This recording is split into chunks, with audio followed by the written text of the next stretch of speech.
Welcome to PJ Chats, where we wear our PJs and share our personal journeys on all things female. It may be boobs, bellies, even bits, but I guarantee you it will always be family friendly. So get comfortable joining the conversation. Together we're going to laugh, maybe cry, but we are going to learn how to truly celebrate who we are. So now, I'm here today with Anne. Yes, I'm not alone in bed. Oh, that sounds wrong. But anyway, my dear friend Anne has joined me today. And so say hi to everybody, Anne. hi everybody. This is the second episode of PJ Chats. So let's see how we go today. Now, when I first met Anne, I was having a bit of a problem. I mean, let's face it, I have a few problems. But the problem I'm thinking of is how much I disliked going out and buying clothes. It didn't matter what store I went to, what I had in mind, I just couldn't find things to fit. And Anne did a couple of things for me. One, she took some of my fabulous clothes that I loved the texture of the colours, adapted them, recreated them, repurposed them. Now I have a whole new wardrobe. But the other thing, she taught me why on earth we have so much trouble finding clothes to fit. Oh yeah, and we all do. So many women do. So here's the secret that you don't know. The average woman in North America is between 5'4" and 5'5", and she weighs about 150 to 160 pounds, so she's wearing a size 12 or 14, or what we call a 12 or a 14 these days. So one of the main things, first of all, is to forget about those numbers because they don't mean very much. But okay, just remember this though. Average woman, 5'4", 5'5", size 12 or 14. When designers design clothes, they design for a range of sizes. And what they do is they pick the one in the middle to actually create their garment around. So that's a medium. Or in most women's size lines, that's a size 10. And for teenagers, it's more like a size 8. Okay, and they're designing it for a woman that's 5'7". The average woman is 5'4", a size 14. Right away, clothes are not going to fit. And of course, average woman means there are women that are far shorter, far taller, far slimmer, far bigger. Those are all totally fine, but the clothes are not designed to fit you. They just aren't. So unless you are 5'7" and a size 10, whatever that happens to be, most clothes aren't going to fit you. And the reality is that most women, or many more women, I believe, are shorter rather than taller than 5'7". I mean, Yeah, you kind of there's not see many. that. I I have one friend who's 6'2", but most of my friends are about my height, give or take an inch or two. Exactly, sort of 5'5" to 5'8", something like that. So what you're saying, Anne, is although the designers have a body shape and height in mind when they're designing the clothes, that's all very well, but you're not actually saying it's our body shape that's the problem. I can't suddenly be 5'7". I don't have to be a certain weight or shape.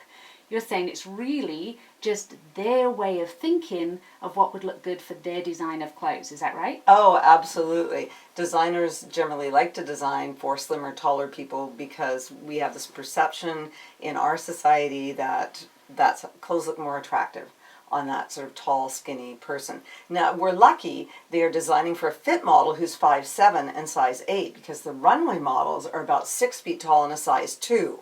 So I don't even know how they get the clothes to fit them. Well, actually, I do because I have a diploma in fashion design, and they do all sorts of weird and wacky things to make the clothes actually fit those girls. But when they design, they're designing for someone that is far taller and slimmer than the average woman is. So when they design, so once they've got that design figured out and they've made it for that size medium or that size 10, then they do something called grading. And they don't just make it bigger around, they make it a little bit longer. So by the time you're a size 16, like I am, and I'm 5'3", a size 16 is really made for a woman that's about 5'8", 5'8 and a half. So what are the chances that's going to fit me or any other short woman? And if you're slimmer, they haven't just made it narrower, they've made it a little bit shorter. So if you're 5'9" and you wear a size 6, you're going to have a problem. Nothing's going to be long enough for you. So it'll be too short for you in the body and so on and so forth. Exactly. And the other issue I have is my weight is mostly around my belly and my bum. And it's always been that way. I do not have a tapered in waist. It's just not, my ribs pretty much hit my hip bone. Right. So finding clothes that fit me there, I'll find they're either not big enough in the breast or they're really big in the leg. And so it's always a matter of, well, it'll fit here but not there, here and not there. And so in an ideal world, I'd love to have you tailor all my clothes for me. But we'd have to mortgage the house again. So that's not going to happen. Right. So, I mean, Right. some of these things that you're saying though, how do we get around it? How do we work with it? Well, it is difficult because up until the 1940s, most clothes were made to fit the person that wore them. People still sewed at home all the time, and even if you bought something off the rack, you knew how to alter it. But the reality is that very few people have sewing machines. There's a little bit of a resurgence in interest in that. So there's a few things you can do. One, you need to try and find someone that designs for your body shape a bit better. A lot of women our age still shop in the junior stores that are in the mall, like Forever 21 and Suzy Shear, and those clothes are not going to fit us. Even if we get it big enough around, it's made for someone that has less curve from the waist to the hip. They have a higher bust line, so the bust darts are going to be pointing, up to our chin instead of actually to our bust. So there's all those kinds of things. So you got to really try and find somebody that designs for your kind of body shape. And if you can find that, then sort of stick with them and try and get those clothes. The other thing is try and find somebody that will do alterations for you. And I know for a lot of people that's a little bit economically unfeasible, but look at, can you trade a service? Can you babysit for them? Can you cook for them? They'll sew, you'll cook, all sorts of different things. Maybe you'll wash their car and they'll alter a dress for you.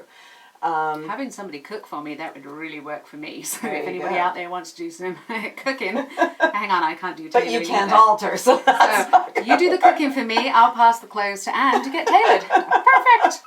Don't know how it'll work, but we'll figure something out. So that's one thing, is find somebody that can do some alterations for you. And the other thing is, if you're feeling like you want to try it yourself, take some clothes that you have that you don't really care about anymore, or go to the secondhand store and buy something really cheap that is like what you've got, and try doing some alterations so that you don't care if you kind of wreck the garments. So I have one little tip I want to show you if you're shorter than average like I am. Shorter than average or just the right height for you? So you have a tip for us, and we have enlisted little Russ here to help us out. And although it is PJ Chats and it's all about the female journey, Russ has agreed to step in this crucial moment. Thank you very much, Russ. Yes, he's excellent. Okay, so this tip really only works for shorter women, and obviously it's something that I'm concerned about because I'm only 5'3". I started sewing a long, long time ago because partly to save money, partly to make the kind of crazy clothes I wanted to wear that weren't out there, and also because I realized really early on nothing fit. The sleeves were always too long, right? I have to just say, if you haven't noticed, Anne's PJs here, they're all about sewing. So it's all They are.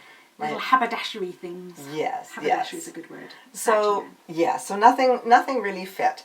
And the other thing that you'll notice, if you're short and you're a little curvaceous, the neckline, Got what? yeah, you got some boobs got some there. boob You got some action. girls going on. Not so much height, a little bit more Yeah. on the boob action. So you're buying these bigger size clothes and the neckline is plunging right down to here. You're always showing cleavage. So this is what I learned when I got, probably one of the most wonderful things I learned when I went and took a course in fashion design. I actually got my diploma in fashion design.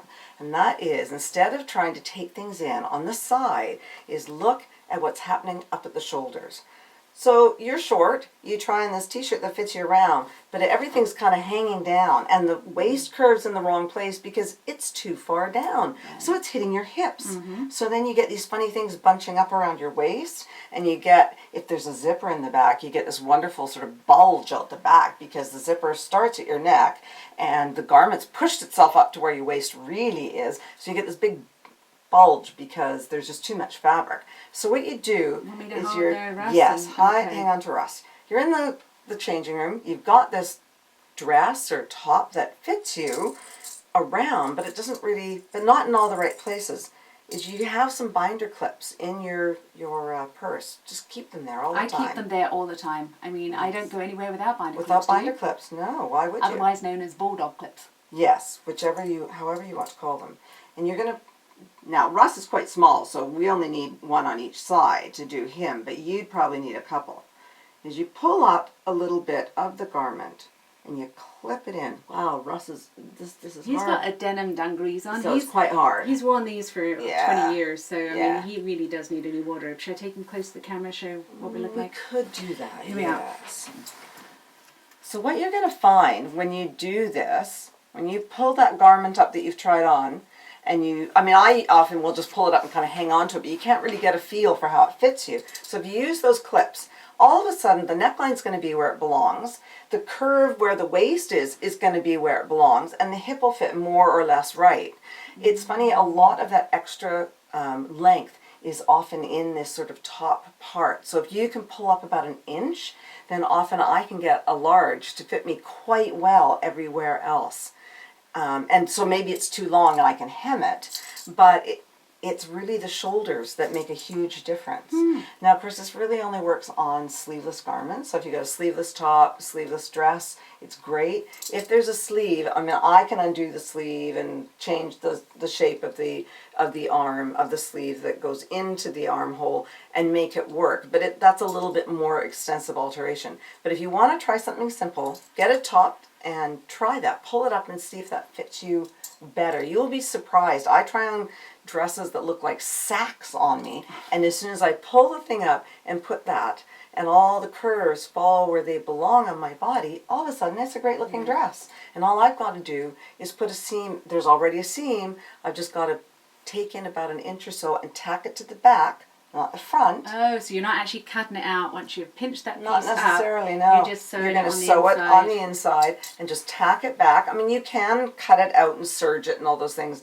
But if this is just something that you want to try and you don't have a lot of equipment, I mean, you could hand stitch that inch that you've pinched out and tack it to the back so it doesn't really show. You're going to see all of a sudden something's going to fit you a lot better. And you often actually need a smaller size than you thought, because now things are landing where they belong on your body. Yeah, so that's a little tip. So it sounds like, ladies, girls, it's pinch the inch, Yes. not around the belly, just on the Up shoulders, the shoulders. pinch them up. Keep those bulldog clips or binder clips, you call them, Mm-hmm. in your purse. Never leave home without them. Pinch the inch. We'll be right back. I didn't think that was recording. Now it's recording. See the little tiny red dot? Yeah. We can see the red dot. Yes. This is PJ Chats, brought to you by two professionals and a bear. Yeah, that's right. We know what we're doing. So the other thing that I've noticed a lot is you'll find a store that you really like. You like the clothing, most of them fit, and you go in there and you know, if in this store I pick up a medium, it fits, or if in this store I pick up extra small, it fits. In this store I pick up extra large, it fits. But sometimes if you switch your stores around, you're picking up a XXX that's normally just a large. You're picking up an extra small that's really a medium, and it doesn't make sense anymore. A large is not a large, medium is not a medium, small is not a small, a 12 is not a 12, 10 is not a 10. So what do we do about that? Well, first of all, you have to realize that the sizes don't mean very much anymore. There was a time, and this is in the U.S., I don't know what it was like in England or even actually in Canada, where the government brought in rules about sizing. It was just after one of the wars, and what they did, which was incredibly silly in many ways, is they used the women from the Women's Air Force to measure and to base their standard sizing on. Well, they were the fittest women in the country at that time, so it didn't really translate very well for the average woman, and they didn't measure enough of them. But that's how they started standard sizing. But what's happened over the years is we have gotten taller and bigger, and I'm not talking about being overweight. We are taller and bigger than people were many, many years ago. And so clothes sizing started to change. It started to evolve. And some people call it vanity sizing, and you will still see this, where if you go into a more expensive store, you will often find you are a size or two smaller than you are in in a more sort of in Affordable a more affordable store. Exactly. So if you buy somewhere that sells lots and lots of trendy clothes, again, the junior sort of kind of stores in the mall, they are creating clothes that are only supposed to last a season, and their sizing is quite a bit different. If you go to a more high-end store, you will suddenly find that you're slimmer. So rich women are slimmer. But they aren't, because it's all the same if you actually measure the garment. So things have changed a lot. Apparently in the day, Marilyn Monroe was a size 12. And I read a comparison not that long ago, and they said that depending on whose clothes you were trying on, if you took a woman the exact shape that Marilyn Monroe was, she would be anything from a 00 to an 8 today. Wow. Yeah, so the sizes have changed. And different stores do definitely have a different way of choosing their sizes. So depending on what type of person shops in their store. So yeah, you can't really depend. I mean, you all know from going shopping that I can say I'm a 14, but that means I have clothes that are 10 and I have clothes that are an 18, but I'm all the same size inside all of them. So again, it's a matter of really finding what works for you. But Sounds there are like in some ways it's the same as jumping on a scale. The numbers don't really mean much. Exactly. It's, does you feel comfortable in it? Does it fit your body in the places it needs to fit? And we almost need to ignore the numbers, except the price ticket. Don't ignore the price ticket. Yeah. But ignore the other numbers and just try on things. And once you've got that line of clothing that you know tends to fit your body better, and then you can add some tailor into it, you're going to be really snug as a bug in everything you've bought.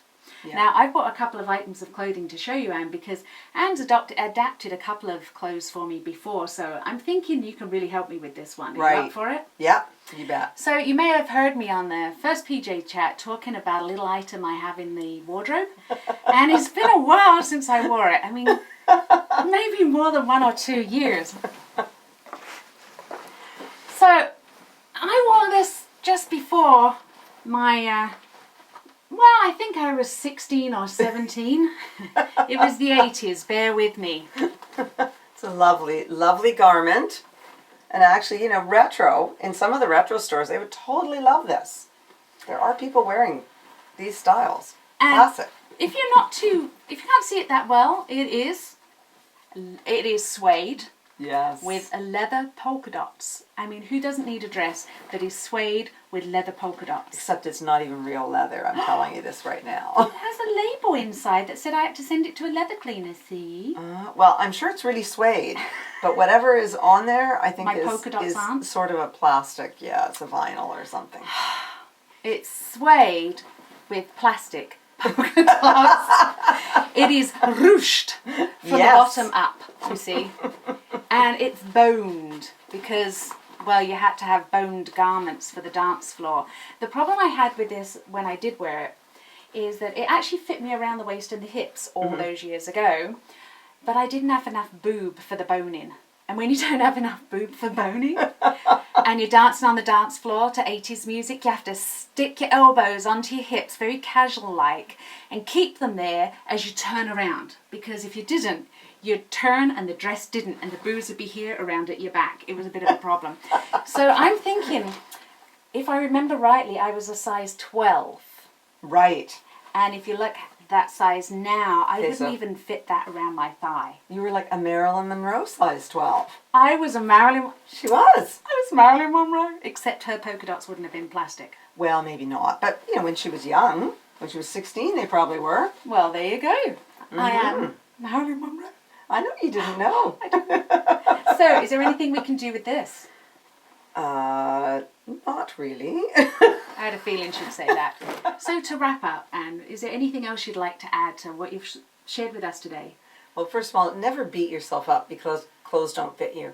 It's not you, it's not your body. That garment just wasn't designed to fit your body type, and there's nothing wrong with that. Go find something else that flatters you and makes you feel good about yourself.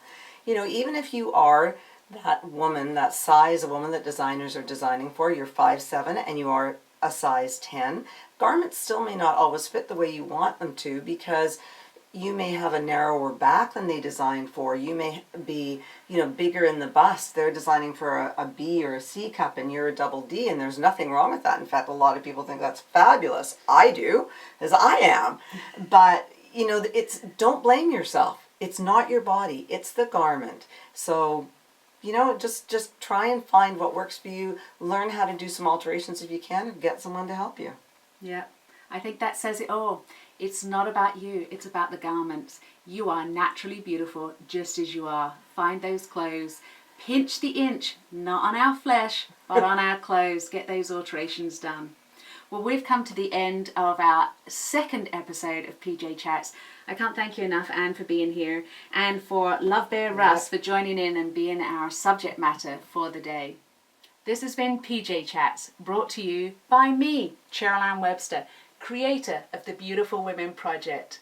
I have one mission and one mission only, and that is to help us celebrate who we truly are.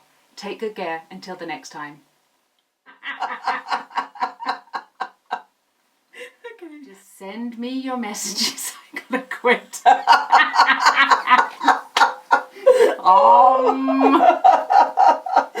She's never going to be able to wrap this one up. This is the never-ending episode.